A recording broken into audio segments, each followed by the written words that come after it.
was interested to see you got Coward. Mm-hmm. He was a nice back in high school. Yes. Yeah, no, I feel like, I think this is the most, obviously, 2 Niceville guys, a Navarre, 2 Pensacola, Enterprise. I feel like this is the most we've ever really done in one group. Mm-hmm. Yeah. We're rolling. Yep.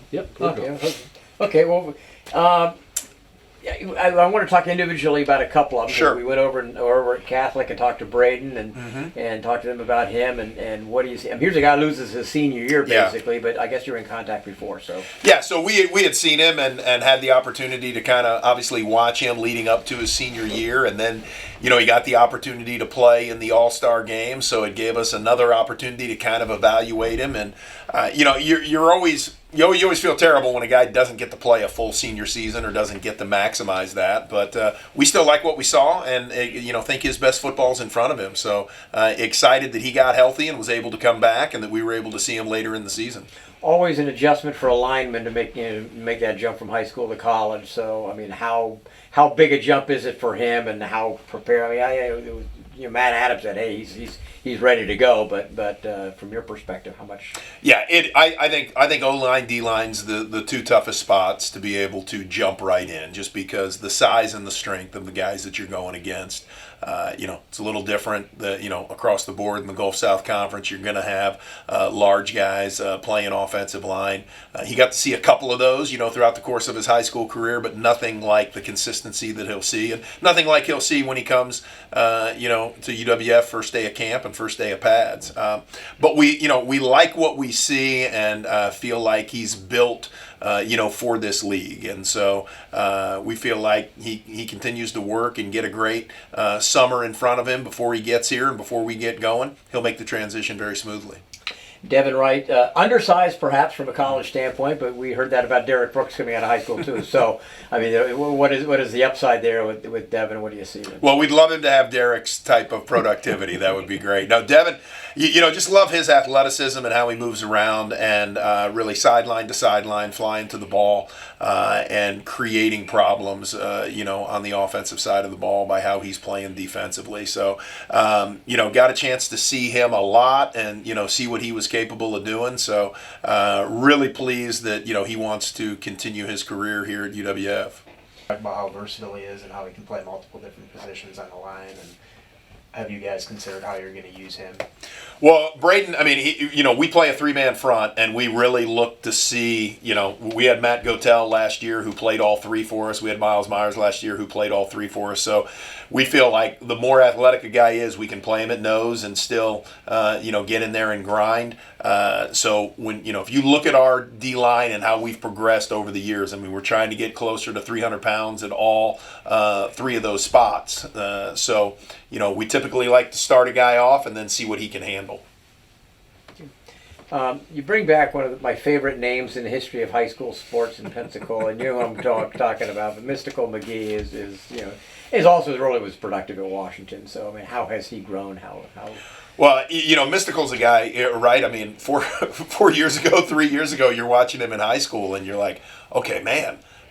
What a great name, and then the athleticism matches the name. So for him to come back around and do what he did, getting his AA and going the junior college route, it's exciting that we get an opportunity to recruit him again.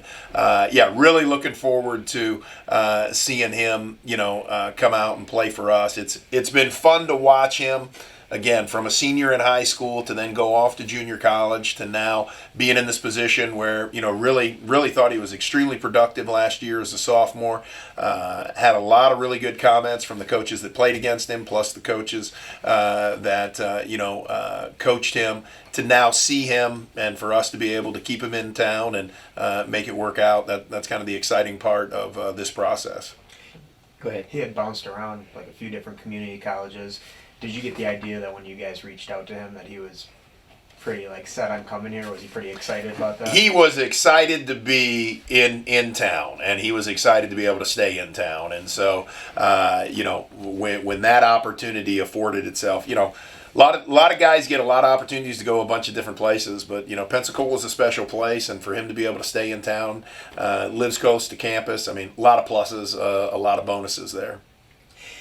Are you getting a different response maybe from some guys who have now had a chance? I mean, 4 years ago it was the local school. And that's what it was. Sure. Now it's an elite program that happens to be local. So it's kind of. So are you getting different responses now from high school recruits around here because of your success? Most definitely, and especially I think. For every guy that we're talking about here, we're talking about some guys that are a couple years older. We're talking about freshmen with across the board, no matter what that guy is, transfer or freshman. The name University of West Florida football, Argonauts football, is definitely different than it was 3-4 years ago. And so 3 playoff appearances in the last 4 years, 2 national championships, a Gulf South Conference championship, 2 national championships appearances, obviously 1 win, a Gulf South Conference championship. Now it's like, okay, it's fun to say, all right, what do they got going on over there? And, a lot of guys have come and trained on Penn Air Field. They've run around on it. They've seen it. But they haven't necessarily been in the Gooden Center and seen our locker room and seen our weight room. And so to be able to open that up and show guys, who we are and what we're doing, our first signing day, we didn't have anything. So we have come, a very long way in the process. And it's opened guys' eyes as to who we are and made it easier to get in the door with them. You have the 2 kids from Niceville coming, and Deontay is and did some good things at Florida State when he got an opportunity. So when you have a player like that come in, especially with the kind of experience he's had, what do you look for from him? I mean, you kind of had that with Quaid a little bit when he came in, but what do you look for from a guy like Deontay? Yeah, we talked to Deontay about hey, coming in and look. Obviously, we got a couple running backs that have done some nice things here, and you're an older guy. We're looking for maturity out of you. Anthony Johnson Jr. leaves here, scoring more rushing touchdowns than anybody else, had an extremely productive career. So they're kind of similar body types. So really talk to him about, how he fits in and what he's doing. And the fact that he has, come in really from day one and just, kind of come in as an older guy. Guys look at him and go, okay, his work ethic's there, his attitude's right. He's been great. So I mean, we've had him now for 3 weeks since school started, and really been a great addition to what we're doing. And we expect maturity out of him. And then obviously we're hoping to get the productivity like he had in the bowl game. You know what I mean? Because really, when you look at his career, he had some opportunities there, and when he took advantage of them, he did really well. What all goes into why there weren't other opportunities or whatever, not quite sure, but we're excited about what we've seen so far and excited to have him with us. And then Coward, well, Mishan. Yeah, Mishan, I'll tell you, I mean, he's been great really from day one also. Got an opportunity to watch him, obviously, junior college last year. We saw him his senior year, but he's been great, I mean, for the last 3 weeks as well. Came in, really established himself as a hard worker. All the things that we had heard on him, and, really feel good about him. And it's great. Again, he's a guy that out of high school we didn't necessarily have the opportunity at, and now getting him back after a year, I think it's a great plus. And again, we said when we started this, we're going to start with 850, and we're going to try to recruit that as best we can and try to get as many guys on the roster from the 850. Quite a few productive seniors off last year's roster. When you're recruiting, do you expect these guys and tell them the expectation is we're going to be just as good as we were, or do you guys expect some growing pains? Yeah, I don't like growing pains, and so my expectation is we're going to be as good as the guys in the room. And matter of fact, met with our seniors this morning and just talked about we have tremendous expectations around here. So I think when you look at the transfers that we brought in, each of them have an opportunity to make an impact. And then I think when you look at the freshmen that we brought in, we feel like they're great building blocks there. And every year we've had freshmen play.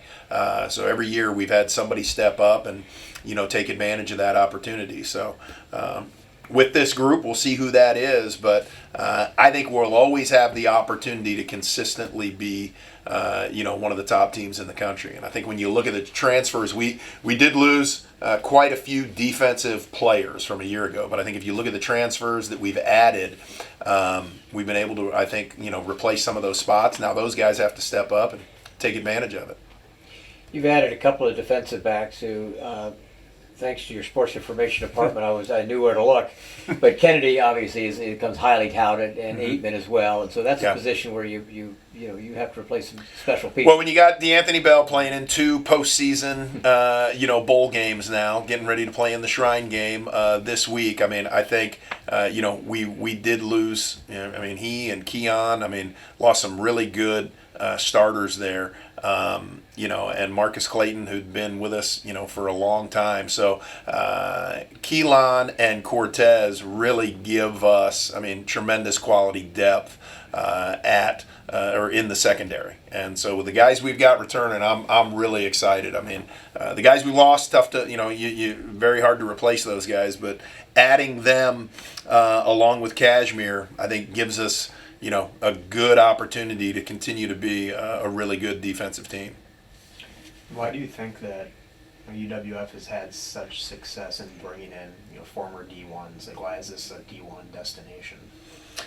Well, I think there's 3 things that play into it, okay? And I think the city of Pensacola is obviously one of those things. I think when you look at other small college football teams, whether that's FCS or Division II, Pensacola is one of the unique places to have a university.